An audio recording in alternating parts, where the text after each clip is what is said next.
There's perhaps nothing more wicked, nothing more evil than a judge sitting at their bench. And they render a judgment in favor of the powerful and in favor of the wealthy. But there ends up being a true victim who has been victimized by the powerful and the wealthy. And a judge sits there with corruption in their heart and renders a judgment. We would look at that and go, that is just evil. It's wrong. It's unjust.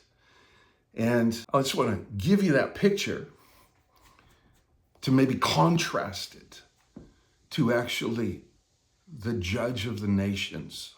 God is a judge. That is how he rules and governs. It's part of the leadership of God through history and in the nations. And Paul makes it very clear. In God's judgments, he seeks to establish and to make known truth. And he says his judgments are right. They are righteous. And in this season, it's shaking that's happening within the church. And I believe when you see judgments taking place, part of it is actually things that have been hidden. God is now saying it's time to bring them into the light. God's ways are not my way. And he is patient. I'm grateful for his patience. And in it, he's kind, but there's also a time where justice is going to come forth. And there's going to be times where things will be brought into the light. And another part of judgment is actually looking at injustice and saying no more. We're going to render a judgment, and it's going to be in favor. It's going to be help the victim. It's going to be help the poor. It's going to be help the one who's been marginalized. And that can bring great comfort to us who follow God. This is justice will come forth. And timing is always different than I want it to be even. But I'm telling you, I rest today that God is righteous and he will bring forth truth. The Apostle Peter in 1 Peter 4:17, he says that when God does begin to move, when he begins to judge, he actually begins with the house of God. He begins with us. And he's pulling on that as a framework, I believe, from Ezekiel, or you can see it in Ezekiel chapter 8 and then into chapter 9. And it's where God is showing Ezekiel the idolatry and the corruption at the very core of the heart of Israel and its leadership.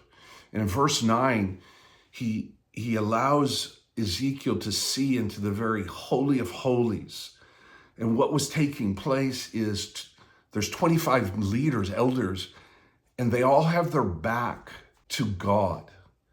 And in the holy of holies, they're worshiping the Son, the actual Son. And the Lord tells Ezekiel, judgment actually begins with the leaders.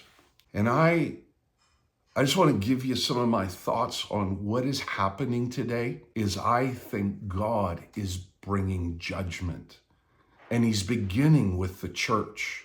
And not only the church, he's beginning it. He's doing it with the leadership. He's doing it with us. I believe in this season, am being evaluated. My leadership, the way I lead, is questioning me. He's judging me. He's evaluating me. And I believe he's evaluating the body of Christ and the leadership specifically. He's bringing things into the light. And it's destabilizing. It is causing many to question things. And I understand. I have been destabilized. I have been asking serious questions. But I want you to perhaps take comfort, because I am taking comfort that actually it is God who's doing this, and it is God who's actually beginning with the leadership. And this exposing of leaders, what actually I'm seeing is God is doing it because he has said no more do I want victims to be victimized. The oppression of the hurting. And I want to say this with the fear of God on me. This is my heart, this is my perspective on things, but God is evaluating the leadership, and I also believe he's evaluating the institution of how we have led and where we have led his people. And in this season, in this time where leaders are being exposed, I think more leaders are going to be exposed. I think it's still, there's still more shakings. And two things I think people are questioning. They're actually questioning God. And then they're also questioning church. And Jeremiah has brought me just great comfort. And the book of Lamentations, most theologians believe he wrote it. And in the middle of chapter 3, he says, I'm just going to wait. In my pain, disappointment, I'm going to wait before God. And I'm going to let hope come. And I just want to encourage you that in the midst of leaders being uncovered, people where I've put my hope, people have put their hope in their leaders, it's challenging. It feels like I've been betrayed. And so there's pain, there's wrestle. One of my encouragements would be sit before God. Allow the truth of who he is and his nature. Just take your hurt, your pain, and express it to him and allow hope to come.